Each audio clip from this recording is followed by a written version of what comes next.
A gente está falando sobre a nova literatura brasileira. Então, nós convidamos 15 dos maiores autores, né, da literatura contemporânea, de um projeto selecionado da Petrobras. Iniciamos esse projeto agora, no mês de agosto, e terminamos no mês de novembro.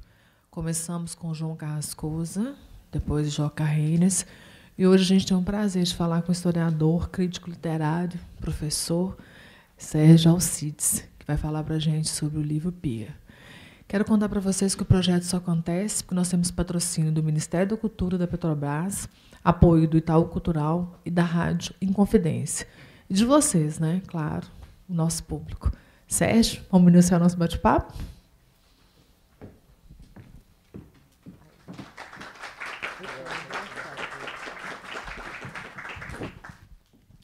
E aí, Sérgio, conta um pouco para a gente o que foi essa coletânea de poemas, que eu já sei que já começou em 2004 e agora já tem um bom tempo, né, para terminar. Conta um pouco sobre o livro para a gente. Bom, eu super agradeço o convite do Sempre em Papo para estar aqui. Fiquei contentíssimo e estou mais contente agora de ver tantas pessoas aqui, simpáticas e conhecidas, queridas, amigos. E realmente o Pia é o meu terceiro livro de poemas já. E eu demorei muito tempo para organizar ele. E comecei a escrever esses poemas que estão nesse livro na Bahia. Fui para uma residência artística que existe na ilha de Taparica. Pertence a uma fundação americana que possui essa propriedade lá e recebe artistas, escritores do mundo inteiro. É uma coisa muito bacana. Então, passei no verão desse ano, de 2004, passei 2 meses lá, em condições ótimas para escrever, em contato com pessoas interessantes, né? Porque a paisagem ajuda, né? Ajuda e determinou muita coisa, né? Determinou muita coisa mesmo. Essa é uma casa antiga que eles têm. Bom, primeiro que o endereço já é incrível, né? É Rua da Alegria, número 10. Uma casa maravilhosa, grande, com mangueiras espetaculares, né? Em Itaparica, eu acho que tem mais de 19 qualidades diferentes de mangas, né? Eu ficava trabalhando no quarto, assim, daqui a pouco eu ouvia, pof! Era uma manga que caiu. Eu já pulava a janela para pegar aquela manga. Ou então, o piso era umas lajotas assim, quadriculadas, né, grandes, pretas, e parecia aqueles pisos daqueles quadros do Vermeer, sabe? E às vezes eu estava trabalhando, ou cochilando, assim, e eu vi... Era um caranguejo entrando, assim. Essas coisas, né? Mas essa casa é uma casa antiga, que foi várias coisas antes de ser uma residência de artistas e escritores, e cuja entrada original era pela Baía de Todos os Santos. Então, ela no que hoje parece os fundos da casa, né? Era a frente principal. Tem um laguinho e um portãozinho para fora, tem como se fosse uma enseada, uma curta praia, assim, que acaba sendo uma praia privada dessa casa com um pier, né? Porque as pessoas chegavam de barco pela Bahia e atracavam nesse pier, um lindo pier de madeira que tem lá, e aquela era a entrada principal. Hoje a gente entra de carro pelos antigos fundos da casa, né? Então, aquela paisagem ali, eu não fui para lá para escrever poemas sobre o mar, nem sobre pier, nem nada disso, né? Essa paisagem se impôs. Eu tinha um outro projeto completamente diferente que eu escrevi e não realizei nada desse projeto. Eu comecei a escrever outras coisas e eu já tinha elaborado alguns textos, algumas ideias que ficaram no livro, mas o que cresceu mais foi esse ambiente marítimo ali, uma marina, né? Um cenário de marina. Aí eu te pergunto, o cenário te ajudou muito a escrever, pelo que eu senti, pelos poemas que eu li. Te pergunto, que poetas te inspirou? Uau, nossa, eu não sei dizer. Eu sou leitor de poesia há muito tempo já, desde adolescente, né? Nessa época, eu estava muito impressionado com Augusto dos Anjos, que eu tinha lido, claro, como todo mundo na adolescência, mas Recentemente eu tinha preparado uma edição nova do livro Eu e Outras Poesias para a Editora Ática. E fiquei muito impregnado da atmosfera, né? Às vezes fúnebre, meio doentia da poesia dele, né? E um pouco assim contaminado, né? por aquelas preocupações assim meio terminais do Augusto dos Anjos, né? Escatológicas dele. Eu escrevi uma sequência de poemas chamada Ossada, que está incluída no livro, né? Uma suíte de poemas sobre osso e tal. Foi a primeira coisa que eu escrevi, ou melhor, a última coisa que eu escrevi antes de ir para a Bahia, né? E quando eu cheguei lá, um pouco eu saí dessa obsessão com os ossos e tal, e não sei, aquela luz toda, aquelas pessoas incríveis, lindas em volta, né? Me lembro às vezes de manhã, se eu acordasse um pouco mais tarde, a maré abaixava, né? Então o pier ficava às secas, e a maré baixa faz uma enorme diferença, né? Porque fica mais de 1 quilômetro de praia, né? Que de tarde começa a ser invadido pelas águas, né? E aí aquela praia tem uma sociabilidade interessantíssima, né? Às vezes tinha gente jogando capoeira em cima do pier, uns caras assim acrobáticos, impressionantes, né? Negócio assim, eu nem sei descrever essa cena essa fotografia da capa do livro. Foi feita por uma fotógrafa que ficou uma fotógrafa americana que ficou na mesma residência em Itaparica. E ele é um cara, provavelmente é um capoeirista. Eu vi um cara fazer essa foto foi tirada em Salvador. Eu me lembro de ver um cara dar esse salto em cima do pier de madeira, um pier estreito assim, né? Era muito lindo. Era uma coisa meio assim fora da realidade para mim, mas muito sugestiva de realidades também profundas, né? Íntimas, preocupações intensas, né? Um ambiente me tirava do meu cotidiano exterior, mas me atirava muito intensamente num cotidiano interior, né?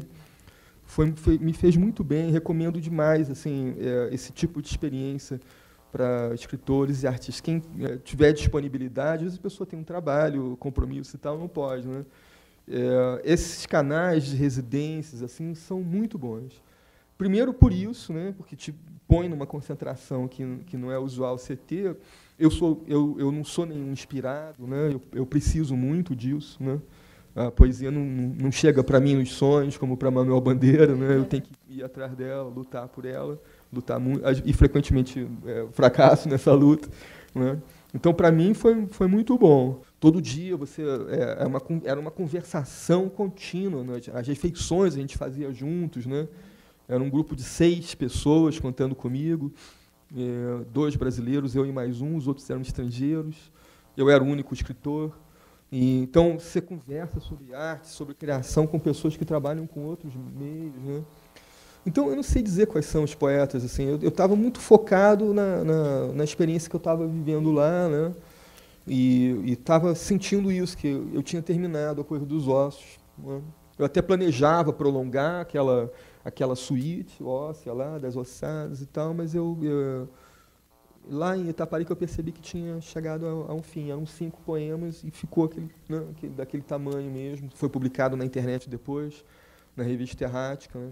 Mas nessa época eu estava lendo muito o Ted Hughes, que é um poeta que eu traduzi também, continuo traduzindo, né? Eu tinha traduzido uns livros infanto-juvenis dele, inclusive de poemas, um livro chamado Que é a Verdade. Até estava falando agora com amigos ali fora sobre isso. Então, também, justamente o livro que eu estou traduzindo agora, que se chama Corvo, né, Crawl, é também um longo ciclo de poema, uma coisa muito mais ambiciosa do que eu sei e posso fazer, né? Um longo ciclo de poemas sobre um mesmo personagem, que é essa espécie de trickster, né, o corvo, que passa pelas piores agruras e sempre consegue sobreviver depois. Ele é aniquilado, é destruído e renasce. Não é um pássaro, mas é também uma figura, às vezes, antropomorfizada, às vezes não. é como se fosse um arquétipo assim de uma energia vital, assim, inquebrantável, né, impossível de aniquilar. Então,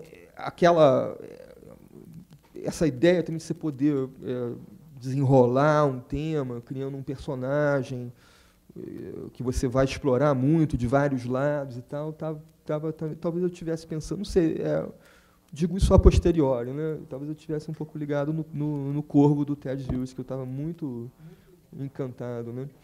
E eu fiz uma suíte de poemas sobre esse pier lá, que acabou dando nome ao livro, né? E às vezes eu pensava no pier, o pier vira também uma criatura como se fosse animada, né? Ele tem uma relação com a Bahia, né? A sequência, a temática ali é erótica, é uma coisa amorosa, né? A relação do pier e a Bahia, a saudade das águas quando é a maré baixa, né? A espera pelo retorno das águas, a volta. Eu tentei elaborar todos esses temas numa paisagem que eu pretendi que fosse alegórica, né? No livro você tem 3 suítes. Aí você tem uma que fala sobre a margem do Rio São Francisco. Uhum.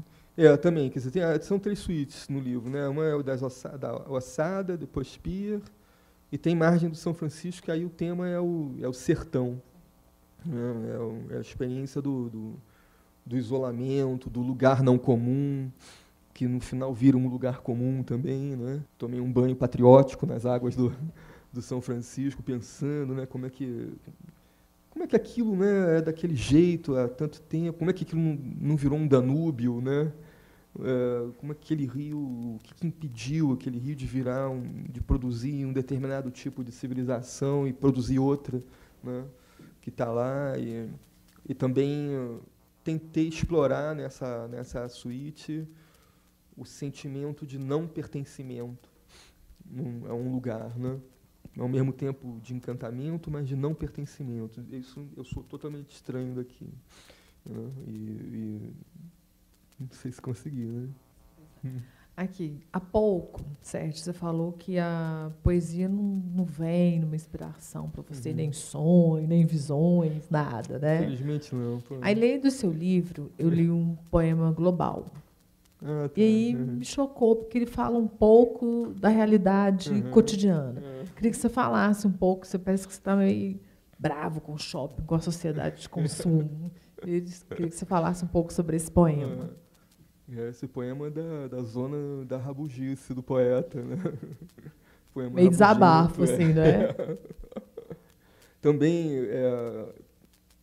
desde o finalzinho ia dizer de um jeito estranho, desde o finalzinho do século passado, mas isso pode ser estranho, não? Desde 1999, eu estava lendo muito e muito encantado um poeta português que eu adoro muito até hoje, o Jorge de Sena, que foi uma coisa para mim fascinante descobrir esse poeta. Ele morreu em 1978, mas eu sabia que ele existia e tudo, mas nunca tinha, não sei por que não tinha lido. Li vários poetas portugueses na adolescência e na juventude, assim, nos primeiros anos, mas o Jorge de Sena eu não lia, não sei por quê. E era uma coisa que eu via muito nas feiras do livro no Rio. Era facílimo ver aquele montão de livros dele, uns livros azuis, né, que a Viúva estava reeditando e tudo, mas eu nunca tinha parado para ler. Mas nesse ano de 1999 me mandaram ler um ensaio dele. Minha orientadora de doutorado me mandou ler um ensaio dele sobre o Sá de Miranda, um poeta que eu estava da época antiga do século XVI que eu estava estudando, e aí eu fui ler esse poema. Coincidiu, era um ano de efeméride do nascimento, que se comemoravam, sei lá, acho que 80 anos do nascimento dele, que já tinha morrido. Aí publicaram em Portugal uma antologia dos poemas dele, e aí eu comprei, já que eu estou lendo o ensaio, vou ler os poemas, fiquei completamente maravilhado, até, né, passei para a Tita depois, me lembro bem disso. E fiquei totalmente tomado por aquela poesia. E eu não esperava mais, assim, adulto, eu já tinha mais de 30 anos, eu não esperava mais ser avassalado daquela maneira por um poeta. Eu já achava, tinha aquela soberba de achar que já conhecia tudo, e que tudo de formador, de profundamente impactante, assim, já tinha entrado em mim com 18 anos, 22 anos. Né? E o Jorge Sena me pegou muito forte mesmo. E ele é um poeta que depois eu li, ele tem uma obra torrencial, eu li tudo avidamente, os ensaios todos. Não li tudo, é impossível ler tudo, mas li muito mesmo. E ele era um camarada assim, megalômano, sabe? Vivia se sentindo mal reconhecido, tinha um ressentimento terrível, porque ele se achava incompreendido. Nada a ver, ele era muito consagrado. Quando ele morreu, ele estava na beirinha de ganhar o prêmio Nobel. Só não ganhou o prêmio Nobel porque veio um câncer desgraçado e levou ele. Mas ele tinha essa doença narcísica que muitos artistas têm de não se sentirem nunca suficientemente aplaudidos, né? Ocorre que ele fazia poemas sobre isso, né? E os poemas eram maravilhosos, eram incríveis mesmo. Então, talvez no global, assim, eu estava tentando, sem pensar, não era uma coisa intencional, seguir um pouco o exemplo dele, né?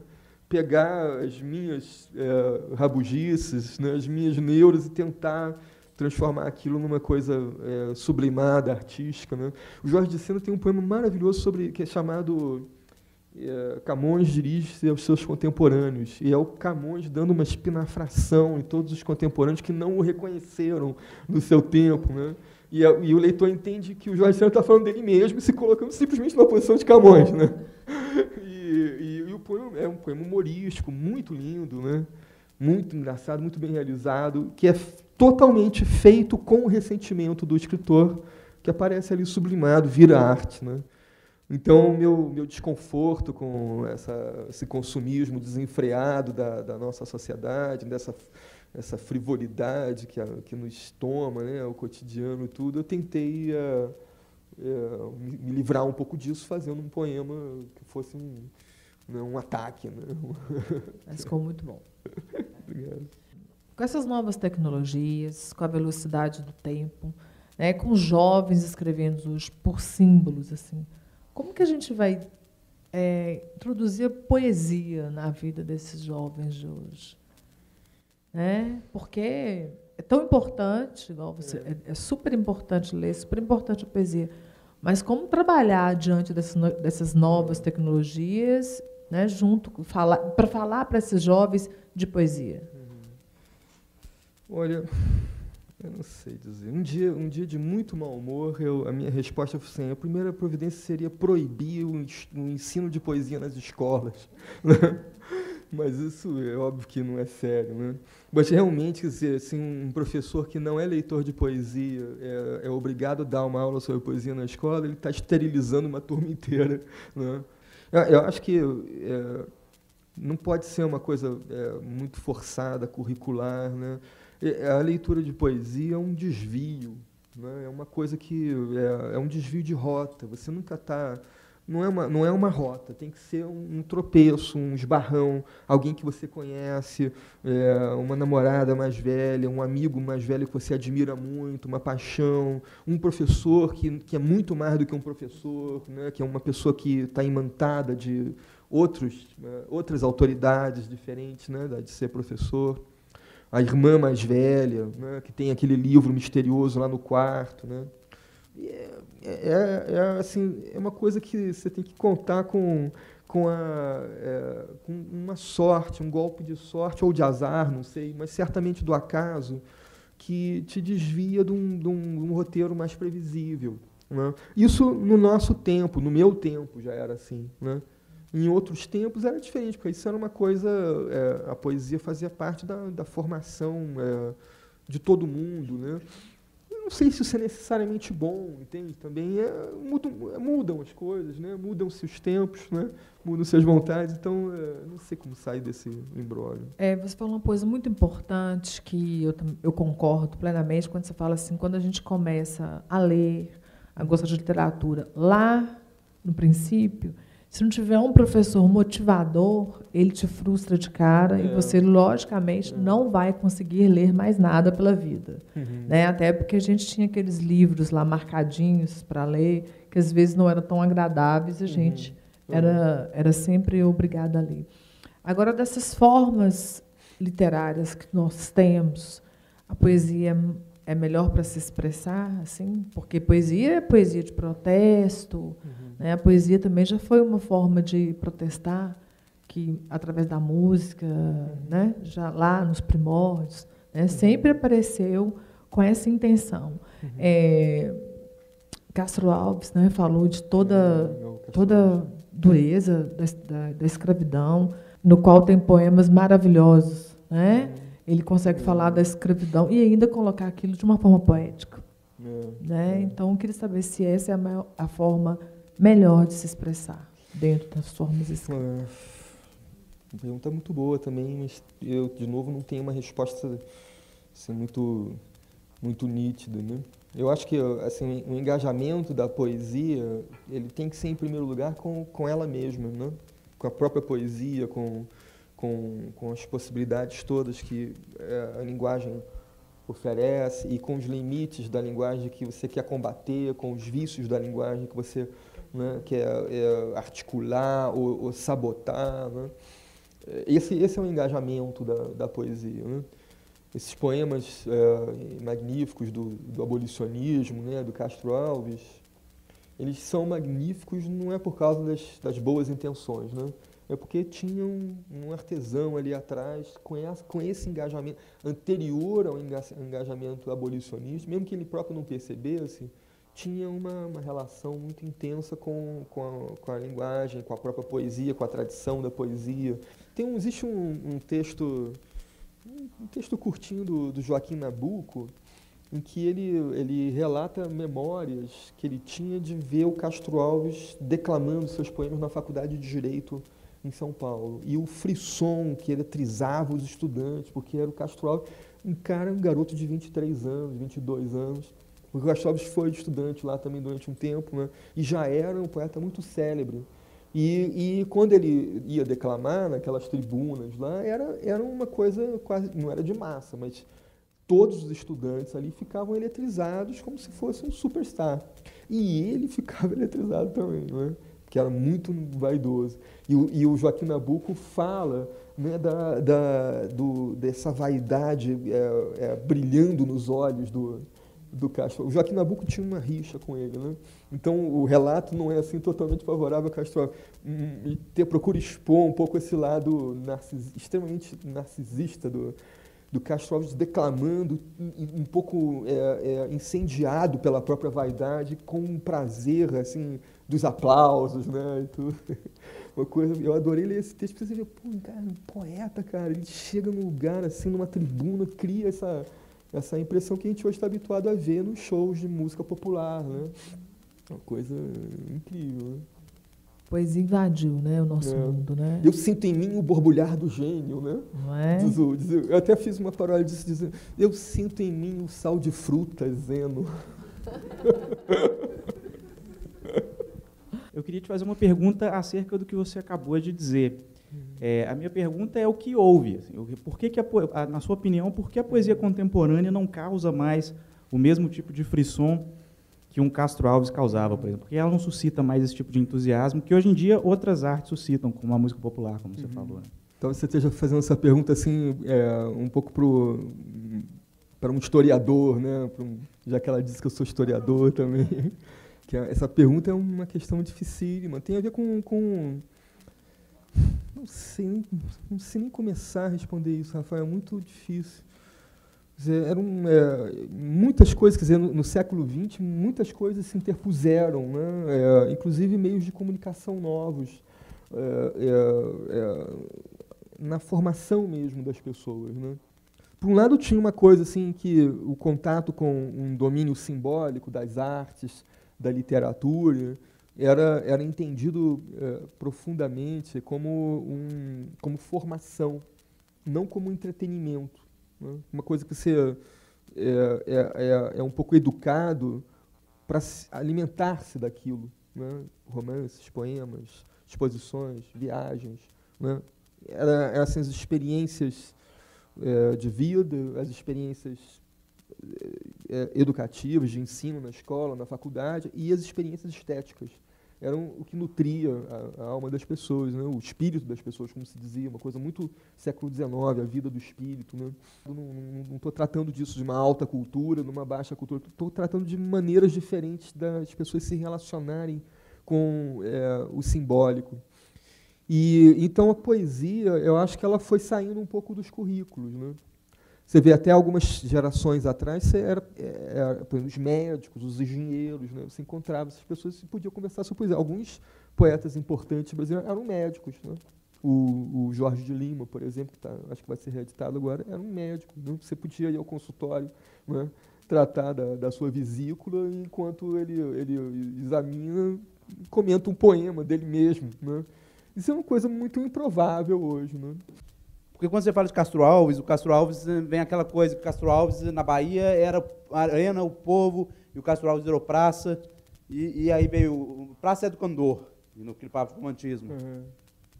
E aí, quando vem o Castro Alves, a Praça é do Condor, e o romantismo é o condoreiro, mas aí chega depois o Gilberto Gil e fala, não, Praça Castro Alves é Praça Castro Alves.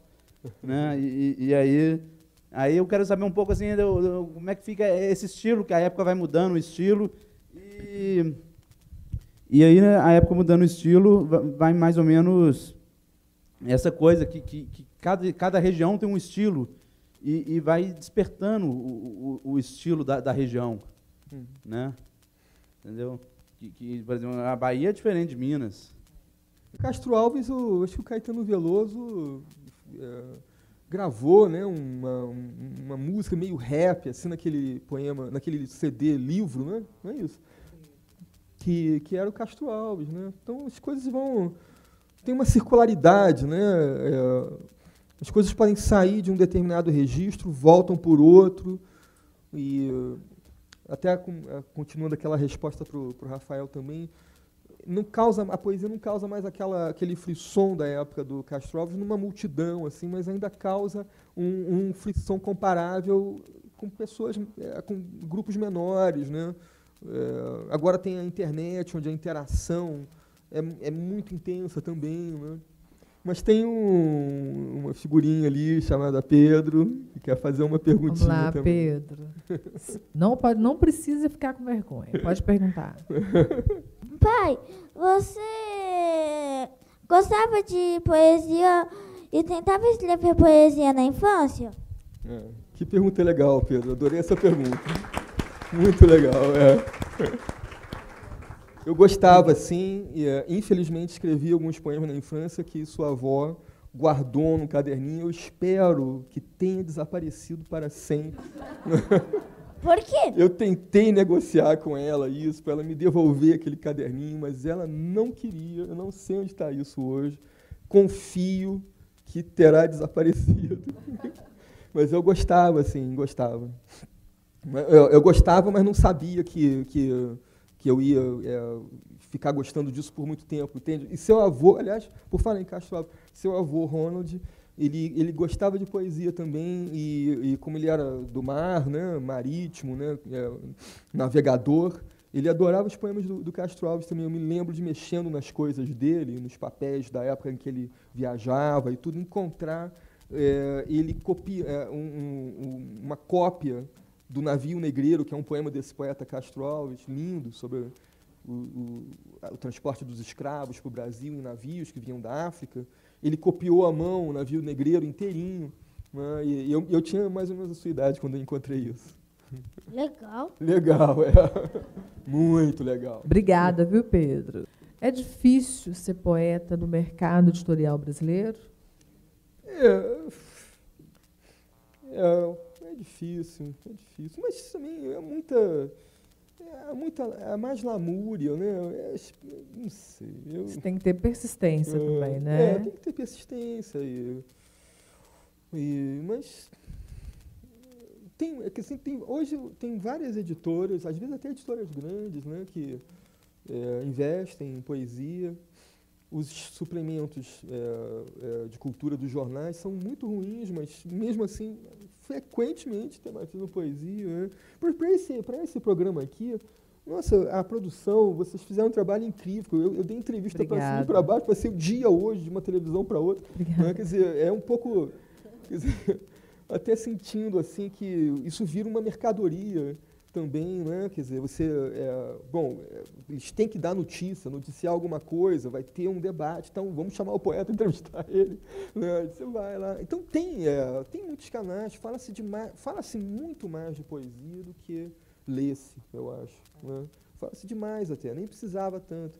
E tem algumas editoras muito importantes, grandes, que publicam, inclusive, novos autores.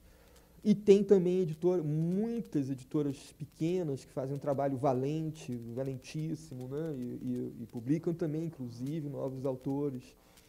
Não é tão difícil assim, não. E o pessoal gosta de reclamar isso. De sofrer, né? Até porque todo mundo também, né, gente, quando faz uma frase bem feita, se intitula poeta, não é? Então fica mais fácil. Boa noite. Sobre isso tem não só uma coisa, hoje eu acho só uma coisa. Sobre isso tem uma frase genial do poeta Ronald Polito, que eu acho que é dele, pelo menos atribuída a ele, que assim, há mais poetas do que seres humanos. Se você atirar uma pedra em qualquer direção, acertará a cabeça de um poeta. Por favor, boa noite. Boa noite, professor. Boa noite, Jorge. Bom, professor, o senhor como professor de universidade, historiador, conhecedor da causa, o senhor acredita que dentro do ponto de vista técnico, o arcabouço do poeta, de certa forma, limita esse processo de criação natural, de espontaneidade? Como sempre, suas perguntas são sempre argutas.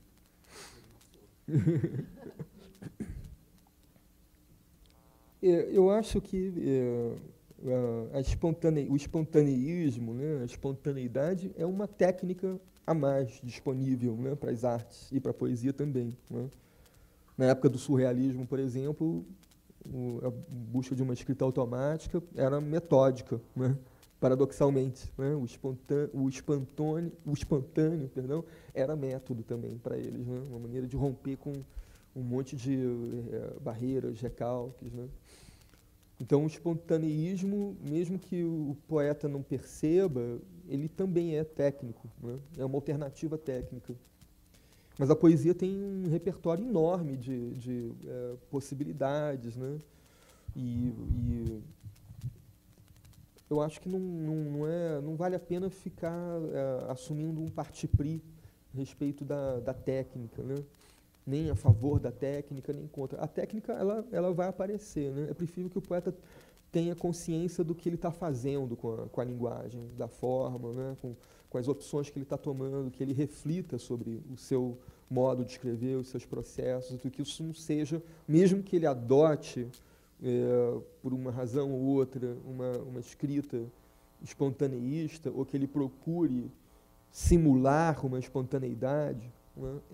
Eu acho preferível que ele tenha luz acesa na hora de tomar essa decisão final, pelo menos, né? O mais importante é não ditar regras de antemão, assim. Confiar porque a poesia é uma coisa riquíssima, né? Você sabe, você é um estudioso de poesia há muito tempo. Tem 1 milhão de possibilidades, né? Por que adotar um único caminho, um único paradigma? Né? Isso dita regrismo, é absolutamente frustrante para as artes, né? Tem uma próxima pergunta? Gente, antes de chegar aqui, a pessoa até a próxima pergunta, eu vou dizer para vocês que cada um, quando entrou, recebeu uma fichinha de cadastro. A gente vai recolher, porque a gente também vai sortear um livro esta noite. Também faz parte dos nossos objetivos, né, de incentivo à leitura. Em todo evento, a gente sortear um livro. Ok? Quem é o próximo? Boa noite. Sérgio, boa noite. Boa noite. Ô, Sérgio, séculos passados fazia-se a poesia através de saraus. Uhum. O que você acha de retornar isso, sarau de poesia? Porque você vai, por exemplo, a um bar, tem um músico tocando ou cantando. Por que não se voltar a esse estilo de poesia? Não seria uma maneira de incentivar, inclusive, a leitura da poesia em si? Obrigado pela pergunta. Acho que sim. Às vezes aparecem, né, convites para ler poesia, né, em público, assim. eu nunca me sinto completamente à vontade, porque justamente porque passou essa época, eu não tenho hábito. Mas isso, há poucas gerações, houve uma retomada disso, né? No Rio, por exemplo, tinha uma coisa, você está no bar, né, nos anos 80, mas é uma coisa muito nos anos 70, eu tenho memória disso nos anos 80. Aí daqui a pouco você levanta o poeta lá e começa a falar o poema. Depois ele vem vendendo seu livrinho, né, mimeografado e tal. É uma coisa simpática, às vezes, aborrecida, às vezes também. Eu tenho medo um pouco daquele personagem do Asterix, você deve conhecer, o Chatotorix, sabe? Que é o poeta que, no final das historinhas, a gente tem que amarrar ele, né, num poste, porque senão ele vai querer cantar o tempo todo, ninguém aguenta mais a poesia do Chatotorix, né? Mas eu acho que tem lugar, agora já surgem alguns lugares assim onde você já vai para aquele bar ali, sabendo que é um lugar onde há leitura de poesia. Aí é uma coisa que eu acho legal. Eu acho que as universidades assim nos Estados Unidos, né, na Inglaterra, tem muito bem rotineiro assim aparecer lá um escritor relevante que vai ler, né, para um auditório de estudantes e professores. Esse é um hábito que a gente não tem aqui, ou que vai surgindo aos poucos. Então, isso é uma coisa que eu acho legal, né? Você já se dirige para aquele lugar para ver um poeta que você já conhece a obra dele, ou tem interesse em conhecer, e ver aquilo na voz dele e tal, né? Para mim foi muito importante como leitor de poesia, quando eu ganhei de presente de uma amiga uma fita cassete. Acredito que muitos aqui sabem que é uma fita cassete ainda. Com gravações do Manuel Bandeira lendo a poesia dele, né, que eu não sabia nem que existiam. Eu era leitor do Manuel Bandeira, mas eu não sabia que existia isso, né, isso faz muito tempo, eu tinha 20 e poucos anos.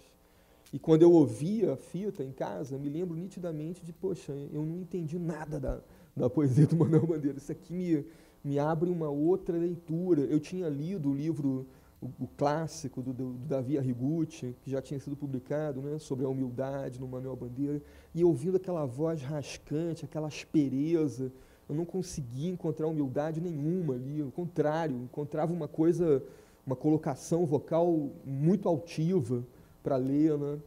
E então eu reli a poesia do Manuel Bandeira ouvindo assim, com o diapasão rascante da voz dele, e tenho até hoje uma percepção completamente marcada por essa experiência de ter ouvido a voz do poeta, embora isso não seja também tão determinante assim, né? Mas foi muito legal para mim ouvir. E eu adoro ouvir. A Sylvia Plath, por exemplo, né? O próprio Ted Hughes, são grandes leitores, né? Que eles eram convidados, né? Frequentemente pela BBC para ler no ar, né? Os poemas, né? E hoje a gente encontra fácil, até no YouTube tem essas gravações. A voz do Ted Hughes é uma voz lindíssima, ele lê magnificamente. E ela é indescritível, é um soco no estômago ouvir a própria Sylvia Plath lendo os poemas dela, assim, muito poderosa. Mais alguma pergunta? E aí, Sérgio, você seria capaz de ler para a gente algum poema? Não? Não? Sim ou não? Ai, que ótimo. Então tá bom. Vamos passar para a próxima pergunta, porque aí a gente vai encerrando nosso bate-papo, mas vamos deixar...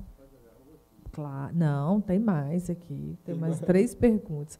Aí o Sérgio faz as perguntas, aí depois ele vai dar uma canja lendo para a gente as primeiras poesias aqui que ele escolheu do Pia.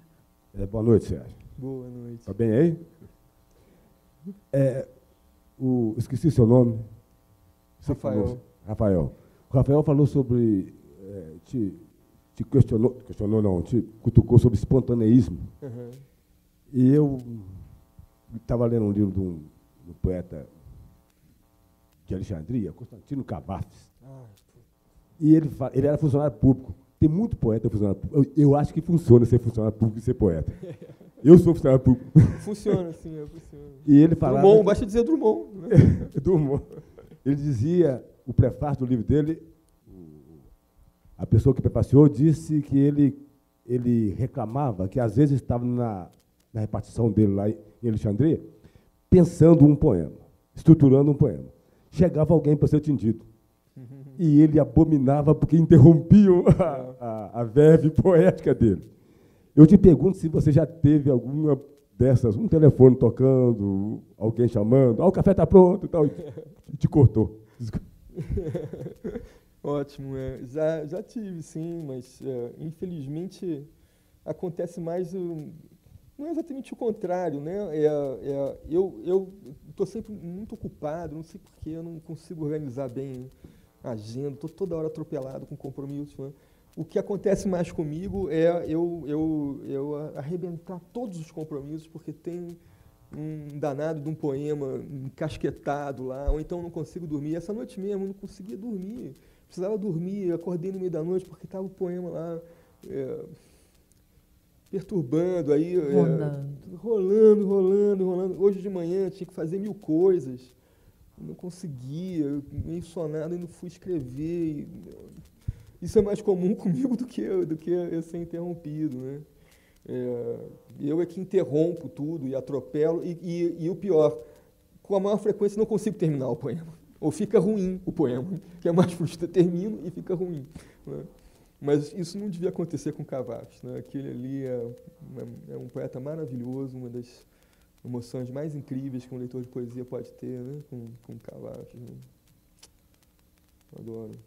Vamos dizer que na década de 30 tinha um regionalismo brasileiro, né, modernista regionalista. Uhum. E no século XIX também tinha um regionalismo que era chamado meio de regionalismo naturalista. Você percebe uma diferença de um para o outro? Eu não sei, Eduardo. Essas classificações assim são, às vezes viram uma camisa de força, né? Essas tabelinhas de estilos de época e tal. Eu sou um pouquinho cético com relação a isso. Se você for ver os detalhes, assim, são tão diferentes. Pensa nos poetas. Belo Horizonte tem um montão de poetas importantes, né, hoje, nesse momento, né? Tem alguns aqui nessa sala, inclusive, né? Mais de um. E se você olhar para eles, são diferentes entre si, né? São muito ricos, mas diferentes. Você não consegue reduzir aquilo a uma coisa regional, estilística, não tem IP cor-de-rosa em todos eles, do mesmo jeito. Se tiver, não tem do mesmo jeito. Então, não sei, eu procuro fugir um pouco desses guarda-chuvas assim, muito rígidos, né? Porque eles facilitam um pouco um discurso, uma abordagem crítica, mas dificultam a percepção na sintonia fina, onde estão as coisas legais, né? No detalhe, né? No particular, no específico de cada escritor, né? Não saberia dizer se existe um estilo baiano, um estilo mineiro, um estilo carioca. Eu diria que não. Prefiro começar por um outro caminho. Essa hipótese não é muito... não sei, acho que não. Quem é que determina o que é o regional, o que é o nacional, o que é o global? Outra coisa que eu queria deixar para vocês também é que esse projeto, a Nova Literatura Brasileira, vai até novembro, e que a gente encerra a programação de agosto agora com o Sérgio Alcides. Iniciamos no mês de setembro, no dia 12, com Cadão Volpato. Então, convido vocês a assistirem acompanharem a programação pelo www.semprempapo.com.br, tá? Que lá tem toda a proclamação da nova literatura, desse programa novo aí, que está trazendo os novos autores. Ossada. Os ossos morrem primeiro, a carne é forte. Pálida vocação para restos imóveis e gravíssimos. Os enterrados por dentro da vida, os tímidos, os empurrados ossos da carne que quer amar. Mudos como um santo, brancos como a hóstia, os hieráticos que dançam por obrigação, só os ossos, os hóspedes involuntários perpetuam em suspenso os nossos mais prudentes pensamentos e ao ridículo gesso preferem logo uma pá de cal. Jazem. A vida é só um episódio na história dos ossos. Leve pomada de sentidos que passou sem alívio e sem deixar outro vestígio além do seu branco, desarticulado e perpétuo esqueleto de ausência. Chance de abraço, risco de fratura, frêmito e presságio são coisas do passado. Isentos de musculatura e desejo, sem o vazio do sexo que ardentemente umedece, nem do outro a dureza de sangue que não se contém, eles caíram onde agora jazem e estão lembrando, lembrando e cuidando desanimados de si. Pernas de verso. Não, é claro que os ossos não sentem nada no seu paletó de madeira, abotoados para sempre.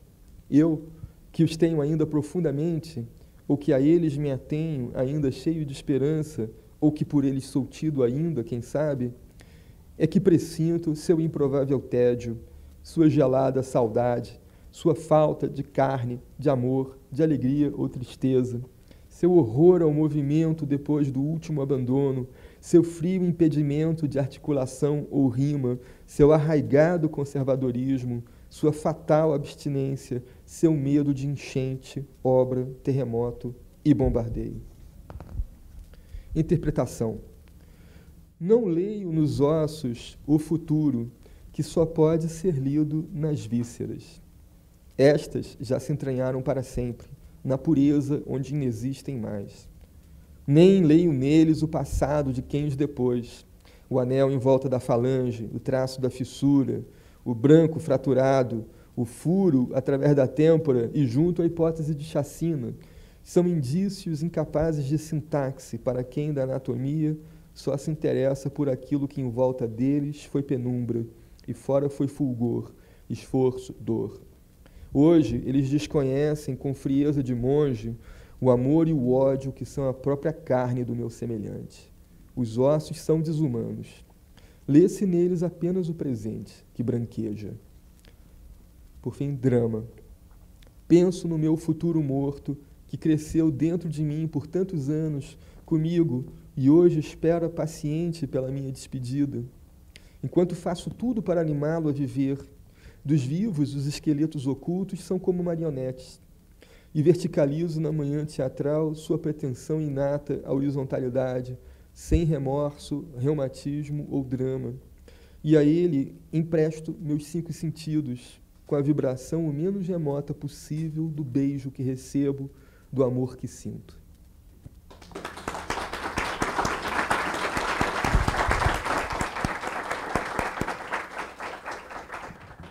Sérgio, muito obrigado. Agradeço Obrigado a participação aqui no Sempre um Papo, tá? No projeto. Foi muito bom te ver, escutar. Eu adorei também a entrevista. É bom. Muito gostoso conversar com você e com o público. Tá. Sempre um papo. Agradeço a presença de todos vocês. E agora, antes da gente passar para os autógrafos, a gente vai para um momento bom, né, gente? Que é o sorteio. Vamos ver quem vai ganhar o livro aqui.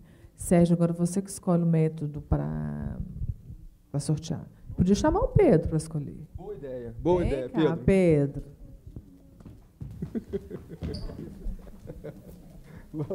Você que vai sortear. Tem que puxar um. Pode puxar um aqui, Pedro.